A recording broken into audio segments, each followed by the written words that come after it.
welcome everyone. Sorry that I have to welcome everyone to the to I think this is our third seminar. And so we are pleased to have you, and for those who are new, thank you for coming. The reason why we do this, I've said it before, but I want to say it again. To the best ability that God has given us in our small capacity, we don't believe that people, when God calls you, when God puts His Spirit in you, He does it for yourself. No.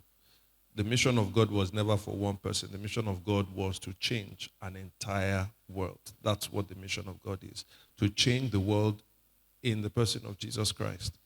So the scope that God has is not big. The scope that God has is universal. But that same God comes to individual children of His. The Spirit is the one that is going to do all the work in the world, but that same Spirit lives in you and I. And it's an amazing thing. 2 Corinthians 4, it says that God who commanded light to shine out of darkness. You know what he was talking about? The light of creation. God who commanded that light after the Spirit had brooded over the earth. That same God shining in our hearts. So the power that is at work to change the world starts with the power that is at work in you. So if God's scope is global, universal, when it comes to you, He's not allowing you to just say, stay as you are. He always expands our scope. For some of us, our scope is the family, it's our extended family. For some of us, our scope is within the church that we are in. For some of us, the scope is going to be something larger. It could be a city, it could be a nation, or what have you. And so for us, we are thinking about our city, we are thinking about the nation as well, but again in our own small capacity. And here's what we're very convinced about. That happens when God starts to raise men and women as leaders in their various spheres that are passionate for that mission of God, but are equipped.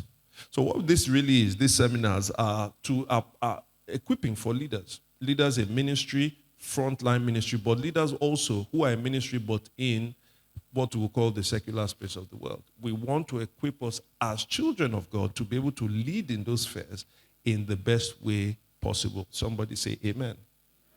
And so that's why we're here. So I can't remember what the first one was, but I remember the last one, which was, no, it has even got self. I don't remember the last name. Even Temida doesn't remember. He's doing like he's talking, but he doesn't. What? Becoming the leader that others want to follow. Okay, Temida, what's the first one? Oha, Otiha. Okay, okay. He's paid for it. Yeah, better remember. All right.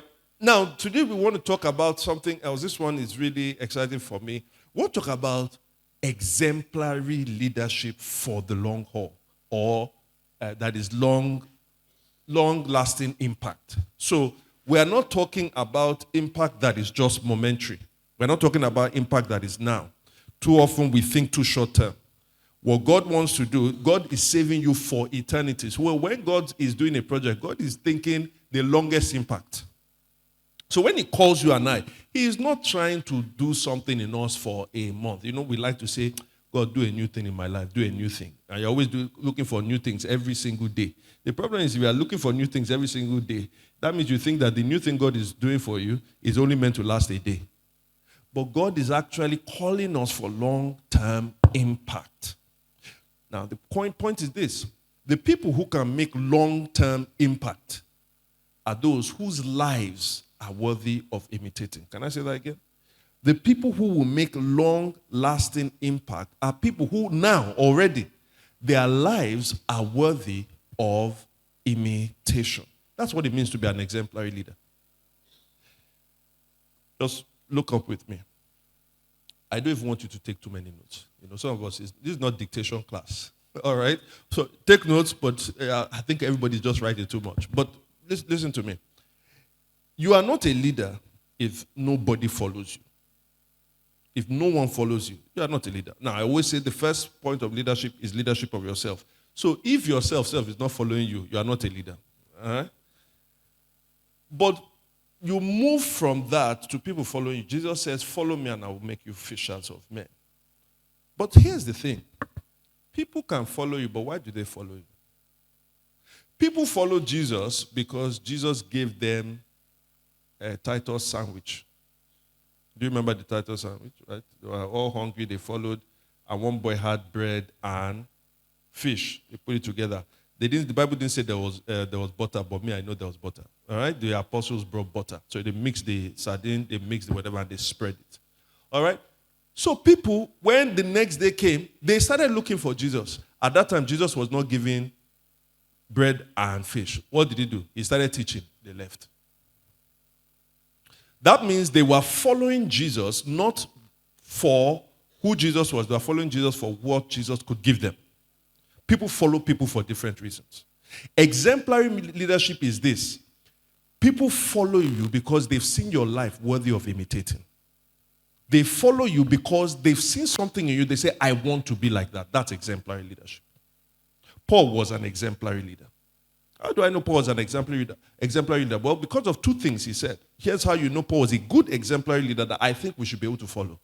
First one, 1 Corinthians 11 verse 1.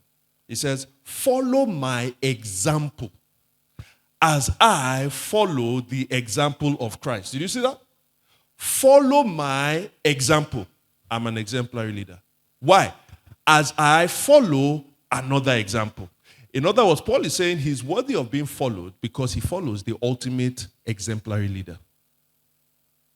Paul had someone he followed. He followed an example. Paul had seen that the ultimate leader was worthy of following and imitating. Question is now this. Those who are following Paul, were they following him for his own example? Here are two things that you can even draw from that will be helpful for your leadership. The first is this. Put that scripture back up again.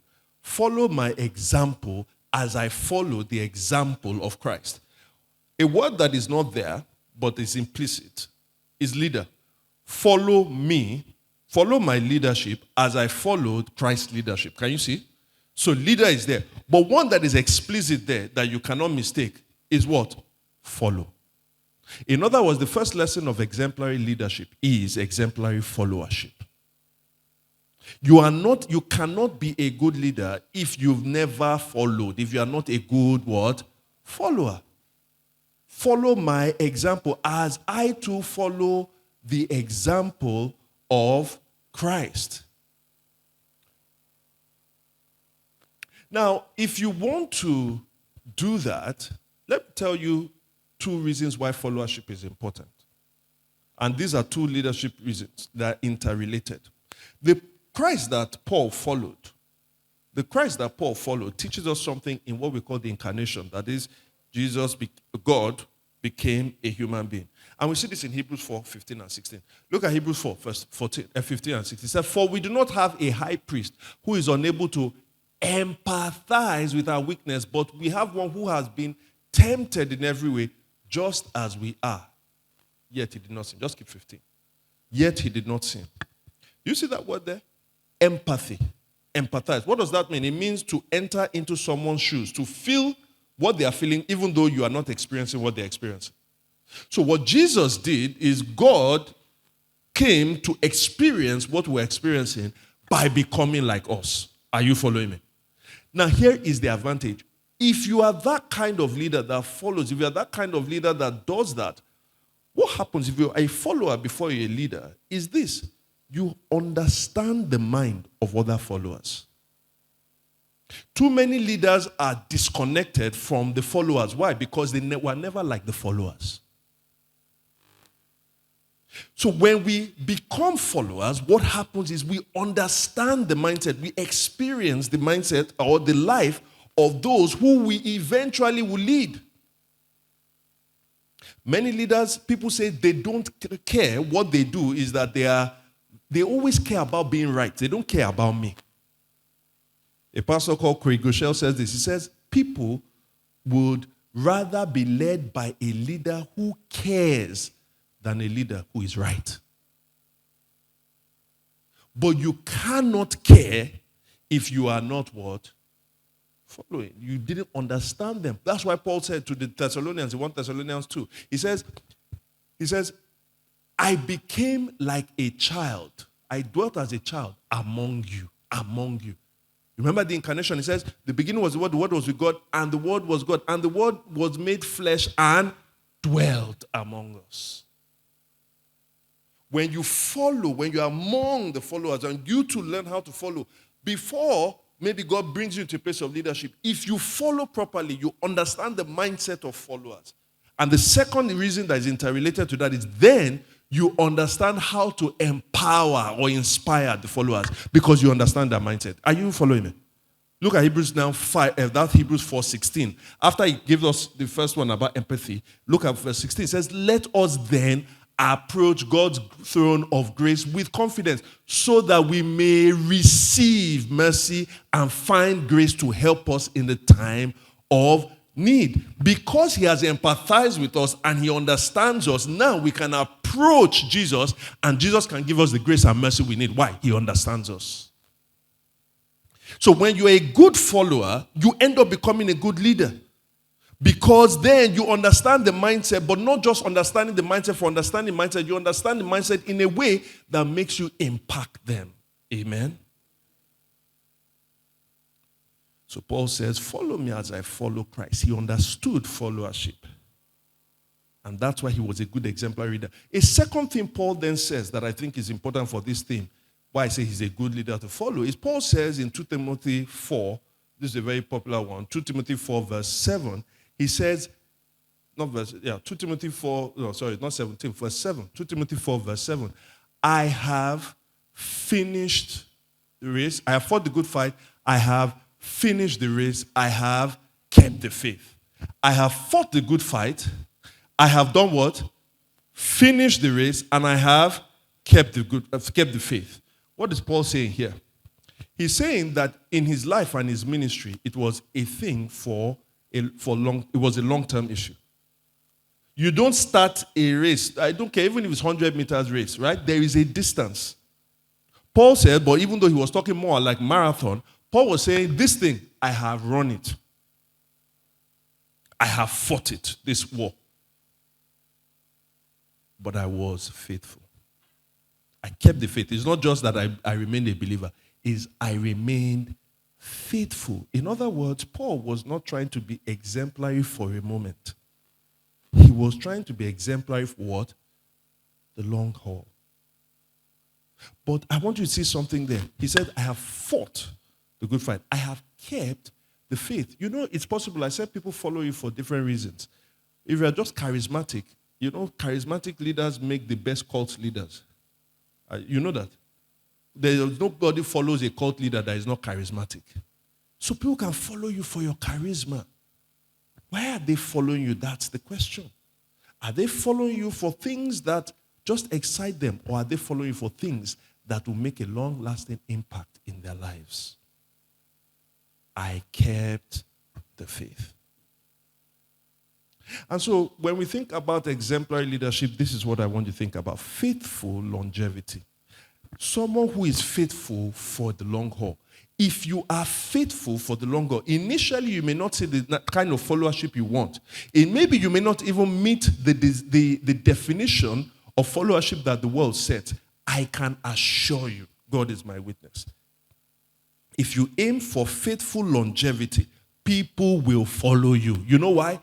Because that kind of leadership is attractive. Somebody that we see that is lasting long, they'll say, there's something deep here. It's attractive. So what today really is about gauging what are the parameters that enable us to be exemplary, to become exemplary leaders. What are those parameters? Why don't we do them? And how can we get them? Do you understand? So I want to quickly put out a small disclaimer here. Today, I'm not focusing on skills. I'm not focusing on skills. What did I say? So I'm not giving you the normal skills we think about when we think about leadership. Not because those things are not good. I think in the last two, that's what we focused a little bit more on that. I know we spoke a lot about value the last time and all that. It's not that they're not important. But I want to focus on some other deeper things today.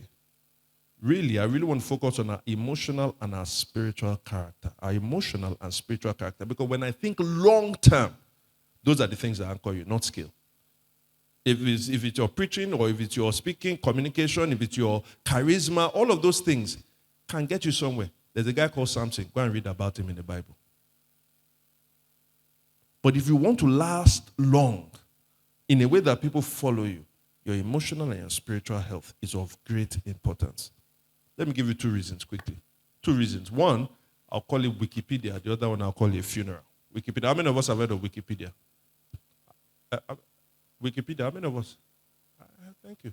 Some of you did your project with Wikipedia, even though they told you not to do it. But Wikipedia is the place, we no longer have encyclopedias the way we used to have. Wikipedia is the online version of that. We just go there to find very quick knowledge about things. One thing I've seen on Wikipedia, anytime I look for the biography of somebody, quick biography, particularly, let's say, a pastor or a Christian leader, this is a stunning thing. No matter what that person has achieved, they will say some stuff about their birth, their schooling, and what they've achieved. Do you know how I found out about some popular ones? They will always put, whether it's 1 or 2, if there was a scandal in your life, it's always there. It doesn't matter whether that person lived to 80. If that person lived to 80 and the scandal involved 8 months of their life, that thing will have, it can even have a bigger whatever. There was a guy I checked out today. Some of you will have known of him. He's a guy called Mark Driscoll. Mark Driscoll was a phenomenal leader from late 90s, phenomenal pastor from late 90s, or particularly in 2000s. He impacted a lot of people. Absolutely gifted, very charismatic, absolutely wonderful communicator. But he had certain character flaws he never dealt with. All they're putting there is, okay, he grew the church up until this point. Next thing, this scandal, that scandal, that scandal, that scandal, that scandal. And all of those things, how much of his life? The guy is over 50, something is 50-something, but we're talking about maybe a period of about 6, 7, 8 years of his life. That's what defines him. I'm trying to tell you, listen, at the end of the day, your emotional and spiritual character is really what they will define you. Let me talk about a funeral. How many of us have been to a funeral of old people? We have. And do you remember when people get to talk about them? Have you ever been where people get to talk about them? Let me tell you, at your funeral, nobody is going to say this. Man, she was a good dresser. At your funeral, nobody is going to say, he knew how to use Excel very well. Oh. Nobody is going to say, she was beautiful. In fact, you are no longer beautiful. They will see your score, right? Nobody talks about how charismatic you are most of the time. Do you know what people say at your funeral? I remember one time I was in trouble. She called me and she spoke a gentle word to me. He was kind though. Right? Sometimes people lie because they don't know what to say when somebody is wicked. But most people, they don't know what to say, they just keep quiet. That's what the writer David Brooks says. There are resume virtues, but there are eulogy virtues. Resume virtues are what you put on your CV. I'm a hard worker. I'm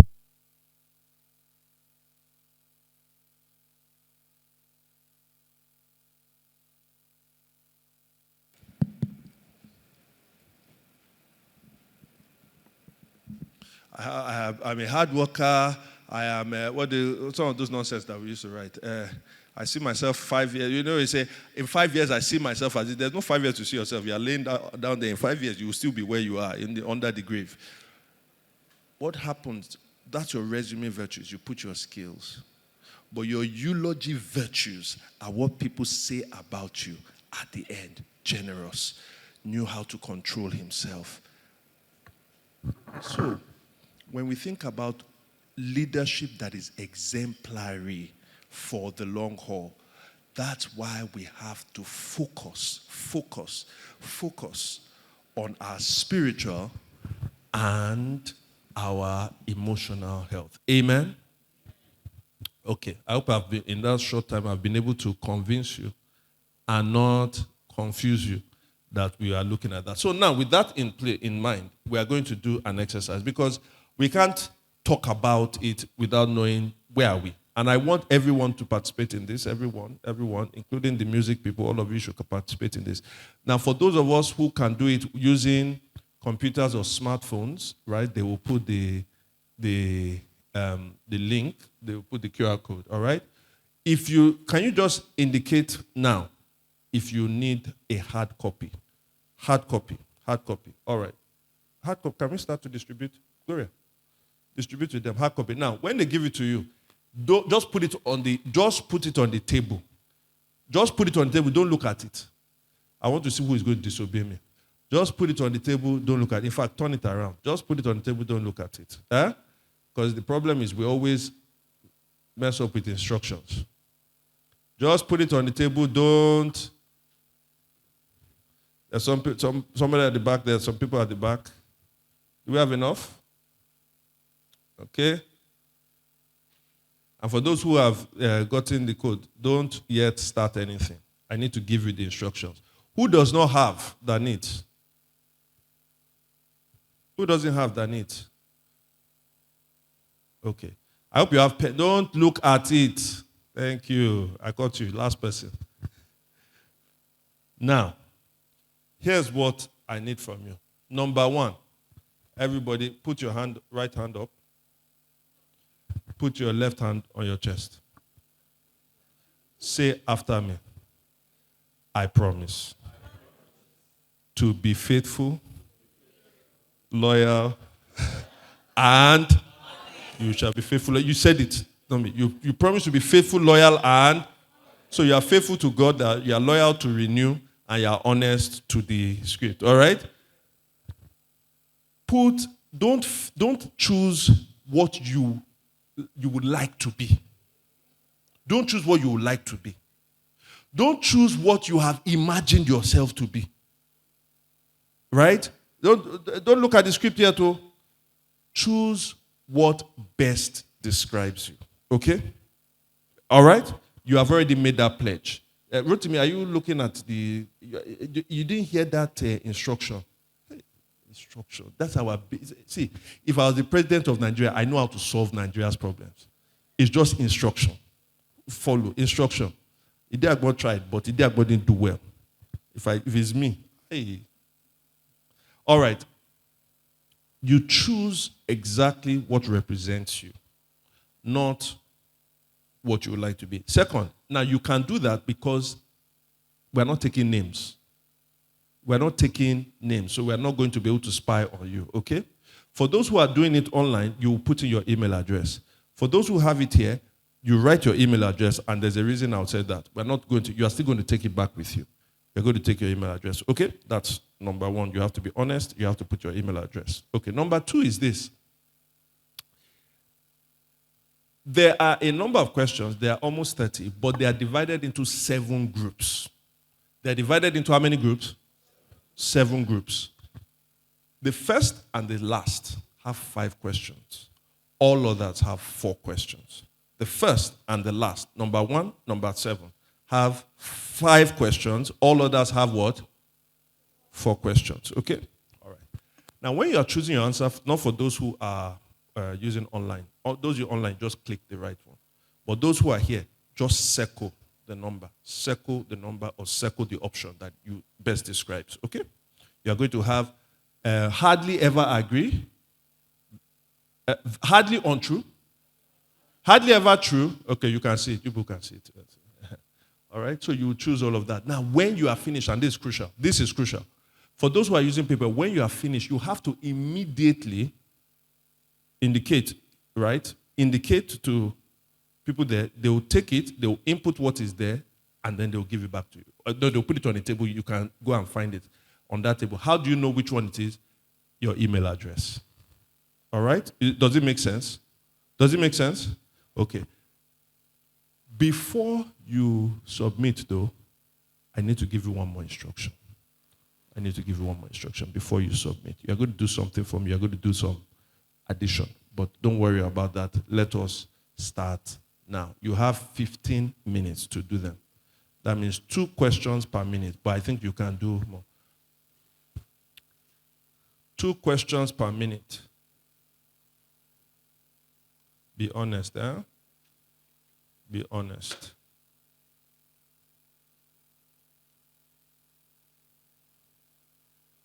Be honest.